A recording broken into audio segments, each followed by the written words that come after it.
Donc bonjour à tous, donc moi je suis Pierre Rouanet, donc je suis de l'équipe Flowers et j'ai notamment travaillé sur le projet Poppy dont je vais vous parler un petit peu aujourd'hui, mais je ne vais pas vous parler de tous les détails techniques etc, on va essayer de vraiment parler directement d'éducation.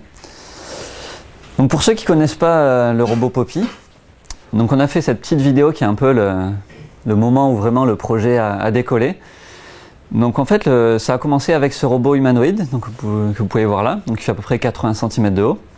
Donc comme Pierre-Yves disait, toutes les parties blanches que vous pouvez voir ont été imprimées en 3D, donc je reviendrai là-dessus parce que c'est quelque chose d'assez important pour le projet et pour nous. Donc toutes les parties noires, c'est des moteurs, donc il y en a à peu près 25, donc qui lui permettent d'avoir un tronc articulé, des jambes un petit peu compliquées, des pieds, etc. Donc il a une tête avec différents capteurs, des écrans, etc. Mais comme je disais, je ne vais pas trop rentrer dans les détails techniques pour laisser le plus de temps possible pour tous les aspects plutôt éducation. Mais je pense que c'est quand même intéressant de faire un petit rappel sur la genèse du projet, ce que Pierre-Yves a un petit peu commencé à faire ce matin, et en particulier commencer par parler de quelques travaux qui nous ont assez fortement inspirés au début de ce projet, et en particulier les travaux de Ted McGeer, donc, qui est un chercheur américain qui a travaillé sur ce qu'on appelle des marcheurs passifs, c'est-à-dire des structures mécaniques, donc sans aucun moteur, sans aucun actionneur, il n'y a pas d'énergie, il n'y a pas une batterie. Mais l'idée, c'est que c'est purement la mécanique qui va faire en sorte que le robot va marcher. Alors bien sûr, il y a un petit truc, c'est que le robot marche sur un plan incliné pour qu'il y ait simplement l'action de la gravité qui le fasse marcher. Donc ça, c'est quelque chose d'assez fantastique pour nous. Parce qu'en fait, comme ce qu'il va démontrer, contrairement à l'idée un petit peu préconçue qu'on marche finalement avec notre cerveau, que c'est quelque chose de contrôlé, une structure purement mécanique est capable comme ça de se déplacer de manière relativement robuste. Alors encore une fois, bien sûr, là c'est en 2D, c'est sur, c'est même en une dimension, c'est sur un plan incliné, etc. Mais quand même, ça reste des choses qui nous ont assez inspirés. Et un autre travail très inspirant pour nous, c'est les marcheurs de Theo Jansen. Je ne sais pas si vous connaissez, c'est un artiste néerlandais qui a fait ces grandes structures comme ça, entièrement conçues avec des tubes en plastique. Donc là encore, il n'y a pas du tout il n'y a pas de moteur, il n'y a pas de capteur à proprement parler, mais c'est simplement la structure du robot qui va faire que et le vent et le fait que la plage soit légèrement inclinée. Par exemple, certaines de ces créatures, quand elles vont arriver trop près du rivage, il va y avoir une espèce de mécanisme qui va détecter qu'il est sur l'eau, donc il va repartir vers le sable. Enfin voilà, de par l'interaction avec son environnement, ces machines-là vont être capables d'avoir des comportements assez complexes. Voilà, ça c'est vraiment des choses qui nous ont inspirés en tant que chercheurs et qui nous ont vraiment poussé à essayer d'explorer plus dans cette direction. Donc ça nous a amené à essayer de concevoir une plateforme et où vraiment l'idée c'était qu'on allait pouvoir faire varier la morphologie très simplement, pouvoir utiliser vraiment la morphologie comme une variable expérimentale à proprement parler. Et donc pour ça on avait vraiment besoin, si on veut essayer de nouveaux types de jambes, on peut très facilement changer les jambes. Si on veut essayer un autre bras, on peut, vraiment pouvoir faire ces expérimentations-là et les faire dans le monde réel. C'est-à-dire qu'on voulait, évidemment, ça c'est des choses qui sont assez classiques en simulation, mais là on voulait pouvoir le faire dans le monde réel, vraiment qu'encore une fois il y ait cette interaction avec le vrai monde, avec la gravité, avec les forces d'inertie, etc. Et quelque chose qui était important pour nous en tant que chercheurs, mais qui finalement est devenu très important pour tous les aspects éducatifs aussi, c'est que il était très important que ces travaux-là soient reproductibles, parce que par exemple les marcheurs passifs de Ted McGeer, quand on lui demande comment il a fait, il vous dit ouais, j'ai vissé plus ou moins fort ici, mais si on visse un peu moins, le marcheur il marche plus. Enfin voilà. Donc il y a tout un aspect comme ça très bricolage entre guillemets qui rend ces travaux-là très difficiles à reproduire, ce qui évidemment en tant que chercheur est problématique. Et on a eu cette chance assez importante qu'avec toutes ces contraintes en tête et tous ces aspects-là, on est arrivé à peu près en même temps que l'explosion de tout un ensemble de techniques qui sont arrivées à maturité ou au moins qui se développaient très fortement en même temps. En particulier, bien sûr, l'impression 3D. Donc là, comme je vous disais, ça nous a vraiment permis, si on veut changer la jambe, on conçoit le modèle sur l'ordinateur. on l'imprime et voilà, le lendemain, on est capable d'avoir une nouvelle jambe. Là où avant, c'était des processus beaucoup plus lourds à la fois en termes de temps, c'était plutôt de l'ordre de la semaine, et puis c'était des coûts beaucoup plus importants. Donc ça nous a vraiment permis de raccourcir très fortement ces cycles d'interaction-là. Il y a aussi toute l'électronique open source, dont j'imagine que vous avez entendu parler, tout ce qui existe autour de Arduino, de Raspberry Pi. Donc là encore, si on veut brancher une nouvelle centrale inertielle qui est compatible Arduino, vu qu'on a du Arduino dans les robots, on le branche et à peu de choses près, ça marche directement. Et pareil, au niveau software, on essaie d'utiliser toutes les librairies qui existent, open source, qui sont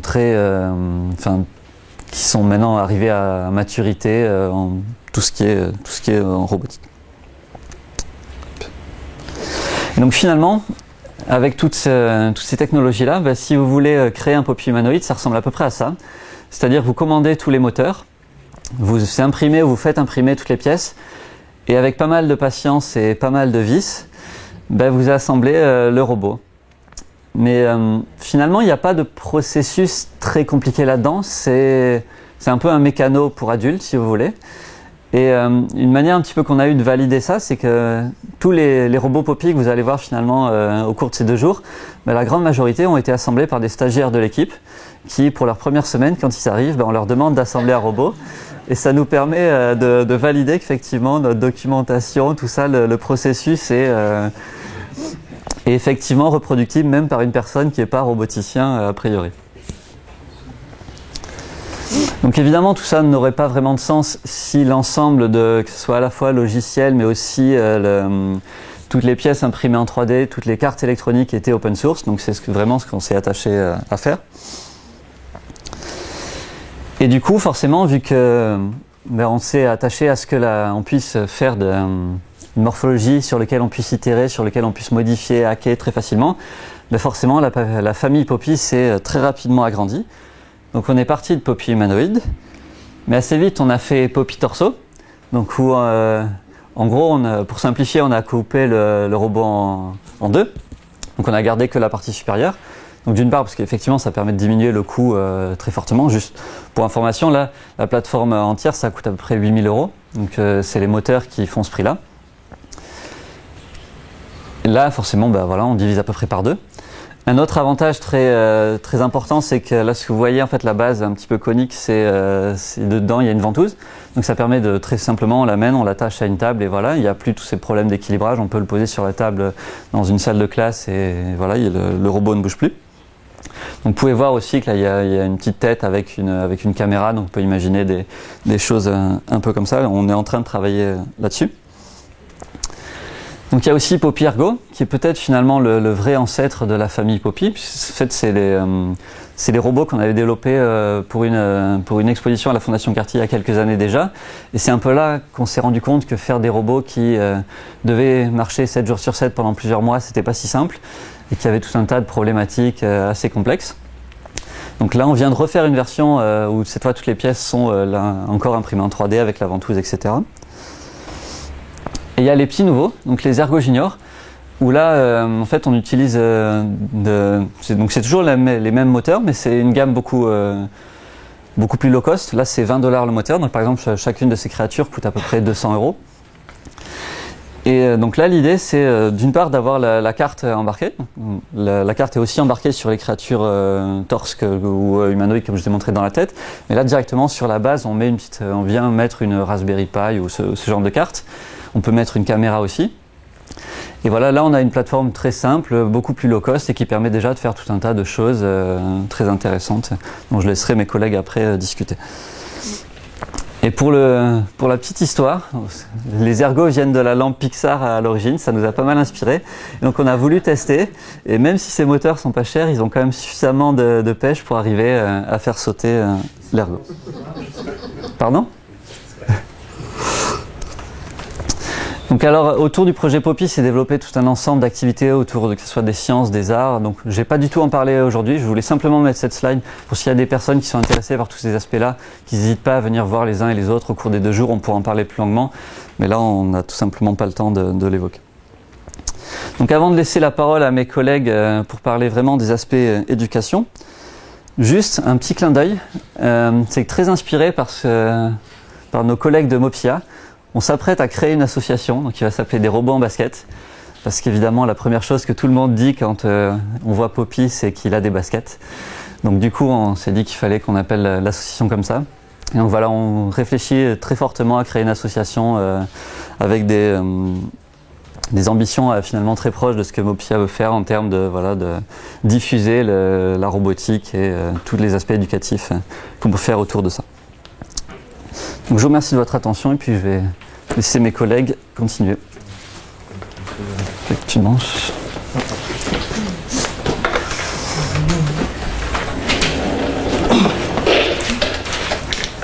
Et comment ça se passe? Poppy est breveté? Non. Pour le protéger justement? Alors la seule chose qui est protégée, c'est la marque en fait. C'est la marque Poppy est protégée, c'est-à-dire que c'est n'importe qui peut refaire un robot Poppy, mais il devra à aucun moment qu'il y ait marqué Poppy sur chacune des pièces. Il devra faire ce travail-là, il ne pourra pas dire que c'est un robot Poppy. Voilà. Mais par contre, n'importe qui peut réimprimer exactement le même robot chez lui et le commercialiser.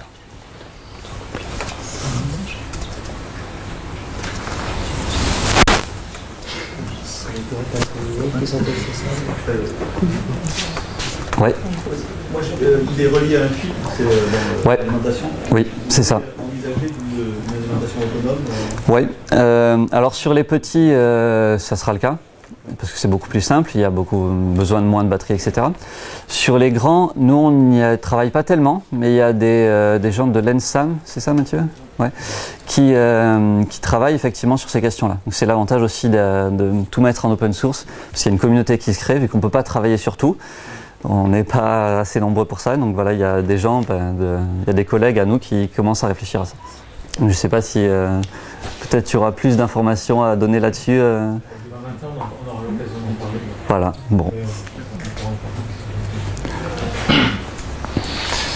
Du coup, bonjour. Ouais, on se présente peut-être d'abord. Donc Thibaut, Théo, Amandine et Antoine. On est en stage actuellement dans l'équipe et entre autres, on a construit des Poppy Torso. Si tu peux parler un peu plus fort. Et donc nous on travaille sur l'aspect des activités pédagogiques. Donc comme l'a dit Pierre, il y a toute une dimension, il y a de médiation scientifique autour de ce projet. Il y a toute une communauté qui agit et qui nourrit ce projet. Et donc nous on travaille plutôt sur le côté des activités pédagogiques. Donc d'abord je vais vous présenter un peu le support. Donc les documents qu'on utilise, on utilise un format Jupyter et Python Notebook. Donc ce format il a deux avantages, c'est qu'on peut d'une part avoir du texte en format Markdown classiquement et on peut surtout exécuter du code directement dans la page. Donc ça c'est un aspect très pratique. Voilà, donc ici comme on peut voir on a du texte et on a les parties de code ici qui sont en Python qu'on peut directement exécuter. Donc ça nous permet de pouvoir tester directement, de mettre des consignes, de mettre des retours, des explications. Donc on a choisi d'utiliser ce format là. Qu'on a allié avec un simulateur, donc c'est Veret. C'est un autre logiciel tierce qui est gratuit pour l'éducation. Donc ça c'est quelque chose aussi auquel on tient. L'aspect open source est gratuit pour pouvoir justement le diffuser le plus librement possible. Donc là vous pouvez le voir comme en écran splitté sur un écran. Donc on a la page de commande en Python Notebook et le simulateur de l'autre côté. Donc le simulateur va nous permettre de faire énormément de choses et de rendre visuelle l'activité pour que chaque enfant puisse tester ses lignes et voit directement le résultat que ça peut produire. Donc le simulateur il nous permet de faire un certain nombre de choses comme d'ajouter des objets. On peut voir une pub d'objets sur notre ami Poppy Torso. Cette image est bien aussi parce qu'elle permet de voir qu'il y a des limites à la simulation. On peut faire plein de choses et en même temps on n'est pas toujours forcément collé avec la réalité. Donc c'est quelque chose qui est important aussi à transmettre aux étudiants et aux lycéens sur la recherche scientifique et sur le parallèle qu'il peut y avoir entre quelque chose qu'on simule ou qu'on modélise dans un environnement très contrôlé, très neutre, comparé à l'environnement réel où on a une variété de paramètres qui fait que la chose va marcher ou pas. Pierre disait tout à l'heure, faire marcher des robots 7 jours sur 7 pendant une exposition, ça pose un certain nombre de problèmes qu'on n'a pas avec la simulation. Donc c'est quelque chose d'important. Et pour faire cette transition entre simulé et réel, on a donc les versions de Poppy comme on peut voir. Et pour utiliser les programmes qu'on confectionne pour la version réelle, il suffit de changer juste une petite ligne, il n'y a vraiment rien à faire et on peut le tester sur le réel. Donc on peut imaginer qu'en salle de classe, chaque étudiant travaille sur son ordinateur et puisse ensuite aller tester en réalité, voir ce que ça produit comme comportement.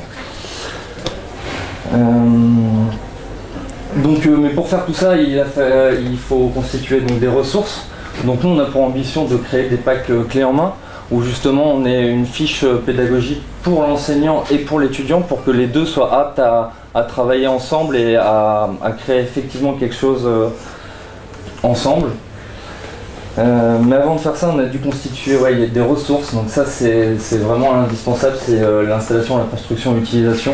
Parce qu'il faut bien se dire que pour que l'enseignant aide l'étudiant, il faut que lui soit apte à utiliser cette plateforme simplement et efficacement. Donc voilà, on a tout un tas de docs. On a, comme disait Pierre aussi tout à l'heure, la communauté qui est forte. Ça permet d'apporter de l'aide et de travailler sur l'esprit de groupe. Et donc le contenu des TP, donc c'est une approche, on essaye actuellement de créer des prototypes qui sont un peu avec des traits exacerbés, où on a par exemple des TP descriptifs, où là on explique les fonctions, comment elles marchent et comment ensuite on peut les utiliser.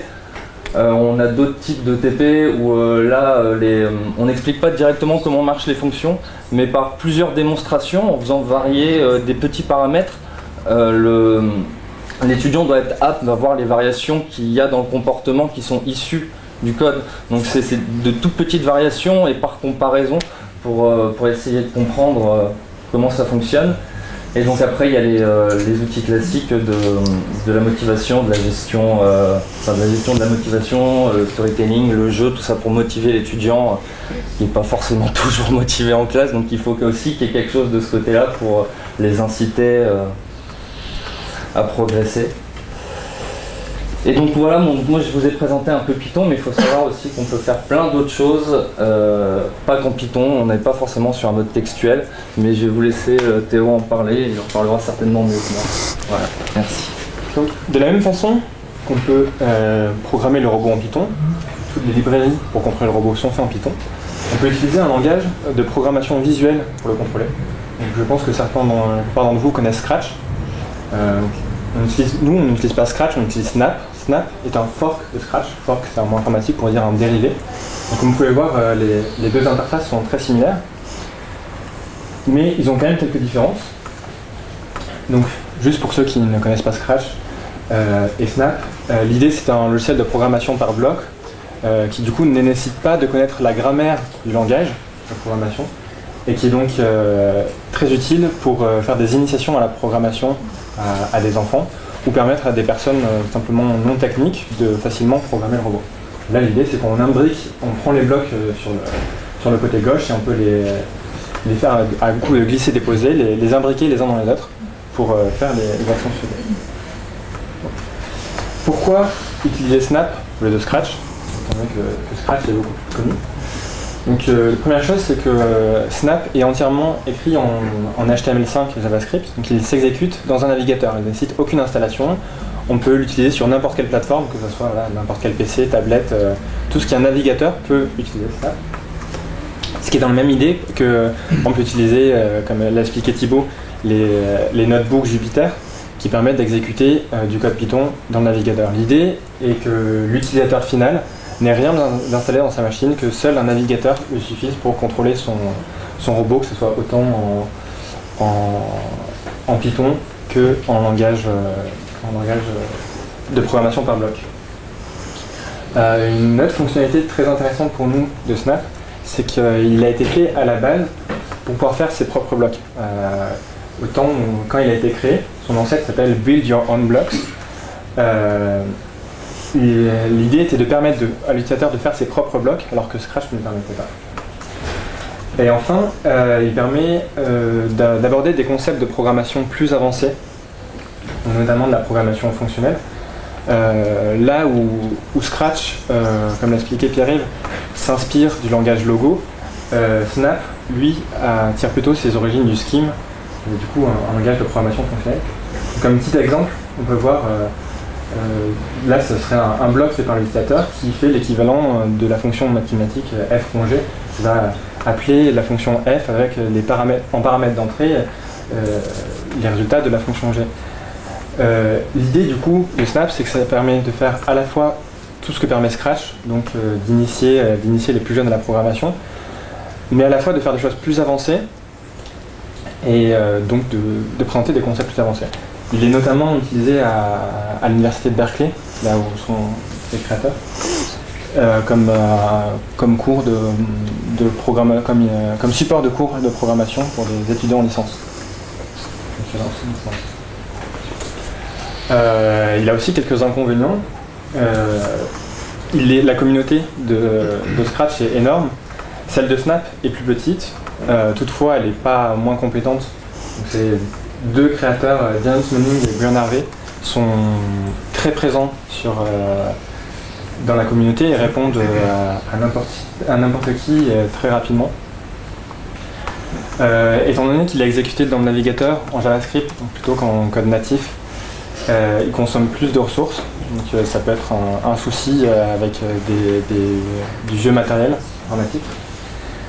Le format de projet est incompatible avec ceux de Scratch. C'est une erreur de typo. Donc on ne peut pas prendre un format de Scratch directement et l'importer dans Snap. Par contre, étant donné que l'interface est complètement compatible, on peut ouvrir les deux, regarder comment sont faits les projets et faire les mêmes blocs de la même façon. Refaire un projet dans Snap tel qu'il est fait dans Scratch. Et ensuite, de plus, il y a peu de support pédagogique spécifique à Snap, mais comme je l'ai dit, tout ce qui est fait en Scratch peut être importable dans Snap. Donc une partie de notre travail était d'intégrer Pipo, la librairie qui permet de contrôler le robot, dans Snap. Donc on va expliquer rapidement ça. L'idée est qu'on utilise une API, une Web API, donc aussi dit une REST API. L'idée c'est que le logiciel qui contrôle le robot, Pipo, va faire tourner un serveur web. Et ce serveur web va permettre, on va faire des requêtes sur ce serveur web qui vont permettre d'effectuer des actions sur le robot et d'effectuer des actions, de récupérer des valeurs des différents capteurs, ainsi de suite. Donc là, l'idée du schéma, c'est qu'on a notre ordinateur il charge dans un navigateur Snap, le logiciel de programmation par bloc, et donc ça c'est côté client, l'utilisateur. Et en cliquant sur des blocs, ça va effectuer des requêtes HTTP, comme vous faites naturellement dans votre navigateur chaque fois que vous connectez sur un site, des requêtes HTTP. Et ces requêtes HTTP vont permettre de contrôler les moteurs du robot. Donc ça fonctionne pour Snap, mais de la même façon que nous avons fait cette API REST, une fois qu'elle est faite, on peut l'utiliser pour plein d'autres choses. Donc on pourrait très bien l'utiliser pour l'intégrer dans Scratch, par exemple. Il y en a déjà qui en ont servi pour faire tourner des programmes en Ruby ou en MATLAB, et on pourrait ainsi de suite l'utiliser pour plein d'autres langages. L'idée c'est que avec cette API, on peut connecter n'importe quel système logiciel au robot. Donc maintenant, on va voir plus d'activités pédagogiques avec Snap. Bonjour. Donc nous, avec Antoine, on fait le même travail que Thibaut, donc à savoir créer des activités pédagogiques autour de Poppy, mais non pas avec le langage Python, mais avec le langage Snap, donc qui est un langage de programmation beaucoup plus accessible pour les plus jeunes. Donc le principal objectif de Snap, ça va être d'initier les plus jeunes à l'informatique et à la robotique, que ce soit dans les écoles primaires que dans les collèges. Donc on va créer des activités pédagogiques en essayant qu'elles soient le plus ludiques possible, tout en favorisant l'acquisition d'une réflexion scientifique. Donc à savoir en émettant des hypothèses sur la façon dont on va faire bouger Poppy et en faisant des expériences derrière pour les valider ou les invalider. Ces activités vont permettre aussi de développer des compétences notamment autour du langage, des mathématiques appliquées, des sciences de l'ingénieur, de la logique et de la programmation, et dans d'autres domaines encore. Et ça va permettre aussi aux élèves de développer des capacités de travail d'équipe parce qu'on va faire en sorte que chacune des activités puisse être réalisée par binôme. Donc plus concrètement, on va vous présenter par exemple un exemple de séquence auquel on a pensé. Donc c'est des choses qui sont en construction depuis pas longtemps, donc on n'a pas beaucoup de choses à montrer encore, mais là on vous présente un peu le principe des premières choses auxquelles on a réfléchi. Donc une première séquence, ça pourrait être prise en main de Snap et de Poppy Torso. Donc ce serait étalé sur 3 à 5 séances par exemple, des séances de 2 heures au minimum, un peu plus pour les plus jeunes. Donc avec des élèves qui travaillent en binôme. L'objectif de cette séquence, ce serait de découvrir Poppy et Snap. Et en fin de séance, on espérerait faire bouger Poppy avec des mouvements, lui faire des mouvements simples comme un salut de la main par exemple. Donc la séance 1 par exemple, ça serait découvrir qu'est-ce que Poppy. Donc ça commencerait par des activités sur des réflexions sur qu'est-ce qu'un robot, faire des recherches sur internet par exemple, ou dans des dictionnaires, essayer de trouver une définition de ce qu'est un robot. Toutes ces choses-là, donc de la réflexion sur papier plutôt en groupe. Ensuite on aurait par exemple une deuxième partie où on observerait Poppy de plus près, donc avec des fiches où on essaierait de recenser un peu les différentes parties, essayer de comprendre comment il est conçu, etc., comment il est monté. Ensuite, on irait sur une étude des moteurs, donc faire une fiche où on se poserait la question on attribuerait le bon nom à chaque moteur parmi une liste qui comprendrait à la fois les noms corrects et des faux noms. Et on replacerait donc le nom sur chaque moteur en essayant de comprendre un peu par soi-même comment fonctionne tout ça. Donc les objectifs, c'est d'acquérir le vocabulaire anglais. Donc faut savoir que les blocs Snap qui ont été faits pour Poppy sont en anglais. Donc le but, c'est vraiment pas de fuir l'anglais, mais de l'utiliser pour aussi en profiter pour apprendre les notions d'anglais. Voir la notion de rotation autour d'un axe. Donc voilà, et donc ainsi comprendre le mouvement des moteurs par soi-même et d'arriver ainsi à comprendre la nomenclature qu'on a donnée au moteur. Donc ça, ce serait le but de cette première séance par exemple.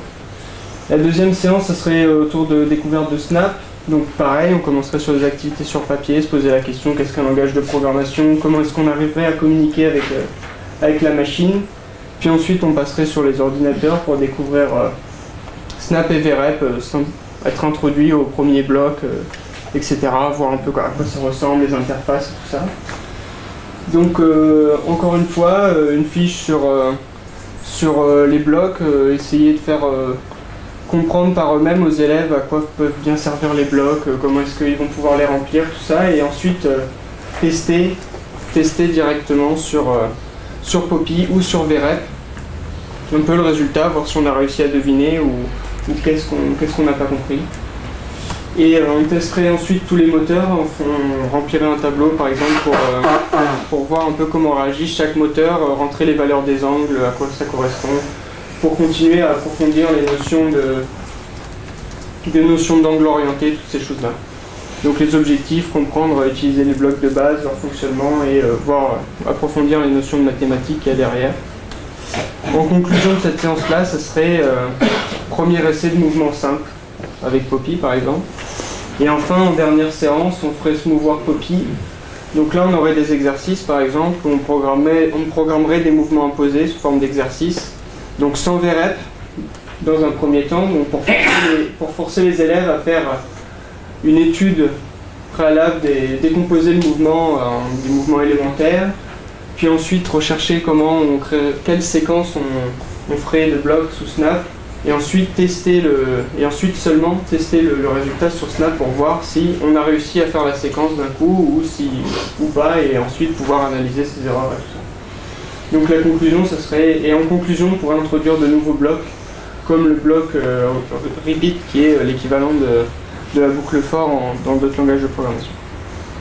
Donc en conclusion de la séance, on pourrait ensuite faire un résumé de toutes les notions abordées, et éventuellement enchaîner sur des défis, où là, ce serait sous forme de jeu, où on aurait le même type d'exercice, mais où on aurait des équipes qui s'affronteraient et qui se lanceraient le défi d'exécuter tel ou tel mouvement, et choses comme ça.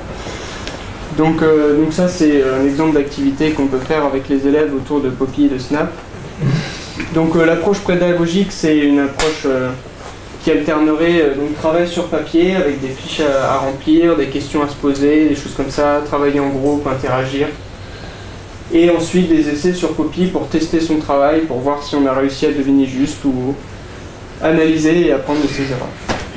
Et donc ça serait aussi favoriser le travail en groupe, donc minimum 2 sur chaque activité et parfois plus pour les jeux. Et des challenges ou des jeux, des choses un peu ludiques en fin de séquence permettent d'appliquer tout ce qu'on a vu. Enfin, une complexité progressive, donc aborder les notions d'abord de manière superficielle ou de manière sommaire, générale, pour ensuite rentrer de plus en plus profondément dans les notions. Et très important, constituer des fiches pratiques et des résumés en fin de séance pour capitaliser la connaissance qui est acquérie à chaque fois pour pouvoir progresser. Donc ça, c'est ce sur quoi on est en train de travailler. Et ça a commencé il n'y a pas longtemps, donc donc voilà, donc ça c'est les premières ébauches de notre réflexion et on n'a pas forcément encore de choses à montrer là-dessus. Et on va continuer avec Théo. Ce qu'on peut faire avec un robot humanoïde ou un torso, c'est essentiellement créer des mouvements. Donc, derrière l'apparence simplicité de créer des mouvements, ça peut soulever de nombreux problèmes de complexité différentes. Première chose qu'on met en évidence dès qu'on fait des ateliers avec des personnes qui vont programmer des robots, qui vont programmer par exemple un Poppy torso, on voit que c'est difficile de se rendre compte les différents repères qui existent dans le robot. Donc nous, quand on pense, on réfléchit dans un repère qui est dans l'espace et on prend notre bras et on le déplace dans l'espace. Parce que dans le robot, quand on contrôle le robot, on contrôle essentiellement le repère des moteurs. C'est-à-dire que chaque moteur, on va donner une consigne qui correspond à un angle, et cette consigne est propre au repère des moteurs. Donc par exemple, dans l'espace, on pourrait faire bouger des moteurs, alors que dans l'espace des moteurs, ces moteurs ne bougeraient pas. Par exemple, je peux ne pas bouger mon poignet, ne pas faire osciller mon poignet, mais mon poignet va bouger dans l'espace. Et ça, c'est des petites subtilités comme ça qui, au premier abord, peut paraître simples, mais qui à la fois sont pas forcément évidentes à appréhender pour des utilisateurs. Donc, de la même façon, faire des mouvements avec un bras, ça peut amener à des notions de géométrie. Dès lors que justement on ne veut plus bouger dans l'espace des moteurs, mais dans l'espace tridimensionnel, on peut utiliser de la cinématique directe, de la cinématique inverse qui permettent de relier la position de chacun des moteurs à la position de la main dans l'espace. Donc ça, pour des systèmes à 3 moteurs, c'est des choses relativement simples et qui se font avec des notions de trigonométrie qu'on voit en première classe. On peut aussi commencer à réfléchir à comment représenter un mouvement. Dès lors qu'on va vouloir enregistrer un mouvement pour le rejouer, qu'est-ce que c'est un mouvement? Donc on peut imaginer, on va enregistrer successivement une série de positions. Enregistrer une série de positions à un instant T pour pouvoir les rejouer de façon plus précise. Ensuite, ça peut amener à des domaines plus scientifiques de comment représenter un mouvement. Donc ça, c'est vraiment des choses des travaux qui ont été faits à l'EPFL sur l'apprentissage par démonstration. Après, on peut se poser des questions de comment combiner des mouvements. Donc, dès lors qu'on veut combiner des mouvements, faire des mouvements successifs, faire des mouvements concurrents, comment est-ce qu'on va dire au robot de faire ça? Donc c'est des notions plus de formalisme de programmation. Comment formaliser ça? Donc une façon simple est de voir ça avec la programmation fonctionnelle. Donc Snap est très bien fait pour. Donc on a créé des blocs qui permettent de faire ce genre de choses. Blocs qui permettent de façon imbriquée de rejouer des mouvements de façon concurrente, séquentielle, et ça de façon autant de fois imbriquée qu'on le souhaite. L'idée là, c'est par exemple, on va jouer de façon concurrente le mouvement qui s'appelle My Second Record, avec, donc en même temps, on va jouer de façon séquentielle la succession des mouvements My First Record, My Second Record. Donc ça, on peut l'imbriquer de façon autant de fois qu'on veut. Du coup, ça permet encore une fois, d'appréhender des notions de programmation fonctionnelle et ce genre de choses. Et donc pour conclure, on va faire un petit atelier démonstration donc de la programmation de Poppy en Python et en Snap à 16h20. C'est aujourd'hui. Voilà. Merci de votre attention. Si vous avez des questions. Oui. C'est ça, 16h20, pardon. 16h20 à 17h20 à peu près, ça va durer 1 heure. Il y aura des démonstrations donc, de Poppy, Python, Snap et sur les TeamUp aussi. Voilà. Parce que vous avez compris, il y a une articulation entre les TeamUp qui sont plus pour l'école primaire, un peu éventuellement aussi le collège, on peut aussi, et toute la famille Poppy est plutôt indiquée pour collège et lycée. Là, c'était particulièrement lycée ce qu'on a vu. Oui, bonjour. Vous parliez de fiches de pédagogiques en lien avec les Poppy Torso. L'équipe, alors du coup, vous entourez d'enseignants, d'animateurs, quel public aussi, parce que a priori, du coup, c'est le niveau de collège. Tu veux répondre? C'est plutôt un public captif ou vas-y, c'était chaud. Destiné à des animateurs, moi étant animateur aussi, j'ai testé ce niveau récemment, donc je voulais avoir votre avis là-dessus. Et puis, deuxième question, c'est au niveau des collaborations, j'ai vu que c'était une API, donc on pouvait programmer, mettre le torso en serveur, enfin sous forme de serveur si je ne me trompe pas, via le Raspberry. Est-ce que vous avez pensé développer un concept où plusieurs enfants travailleraient sur le même objet torso pour animer bras gauche ou bras droit, ou plusieurs groupes comme ça? Enfin, ouais. Et comment est-ce qu'on peut participer au projet? Je vais répondre à la deuxième question et je vais laisser Thibaut répondre à la première. Donc pour la deuxième, l'API REST est uniquement permettant de contrôler le robot en faisant des requêtes dessus. Ces requêtes sont agnostiques de quel ordinateur se connecte dessus. Donc on peut utiliser 10 ordinateurs se connecter en même temps sur le même robot via l'API REST. Mais pour donner une réponse moins technique et plus pragmatique, on va dire, oui, c'est des choses auxquelles on a pensé. On n'a pas encore vraiment testé ça, parce qu'il y a des petites questions techniques là-dessous, justement. Mais effectivement, c'est des choses qui sont très intéressantes et avec lesquelles il faudrait qu'on essaie d'aller plus loin. Ouais. Mais ça sera sans doute des activités pédagogiques un peu plus avancées. Donc voilà, c'est pas les premières qu'on va sans doute développer. Alors, juste pour compléter, parce qu'il y a une question qui est un petit peu plus générale, qui est effectivement pour quelle population d'élèves on réfléchit et comment est-ce qu'on peut développer le travail en commun avec les enseignants. En fait, ici, ce qu'on vous a présenté, ce sont les premières expérimentations du début d'un projet qui est beaucoup plus large, qui s'appelle Poppy Éducation, et qui va consister à essayer de développer justement des kits pédagogiques, idéalement clés en main, pour à la fois des populations d'étudiants et d'enseignants dans le cadre scolaire, mais aussi dans le cadre extrascolaire, par exemple dans les centres de culture scientifique ou les Fab Labs.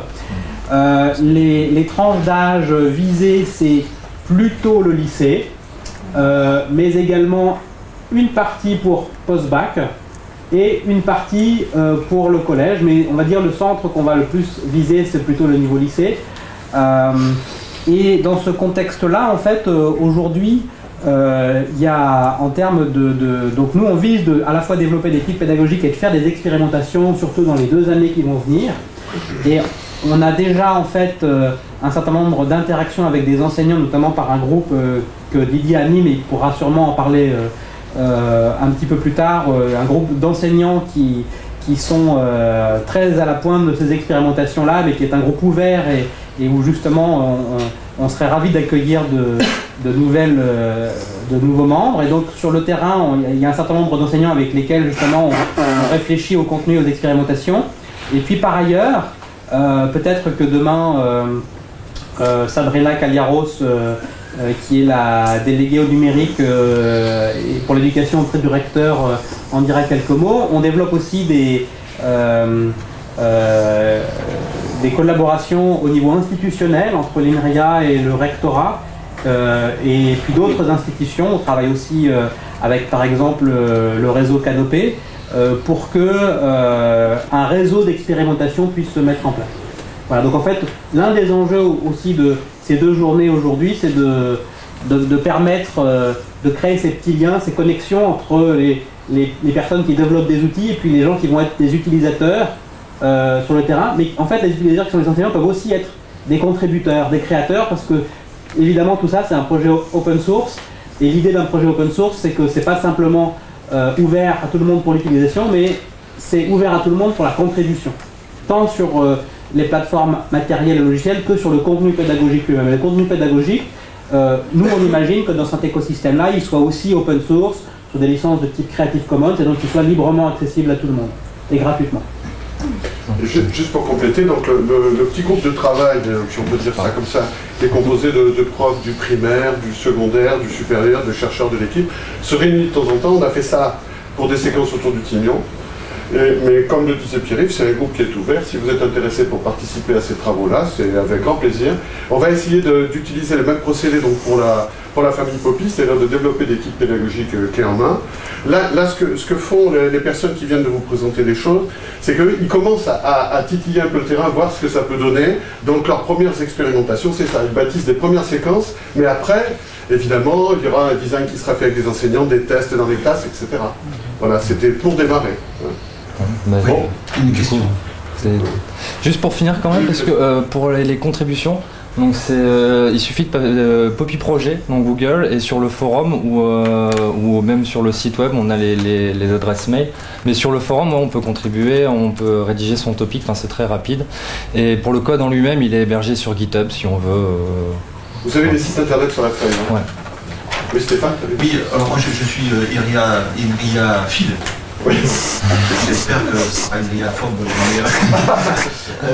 moi j'écoute tout ce que vous dites là, puis je suis allé sur le site, j'ai téléchargé des règles, j'y suis encore dans l'installation.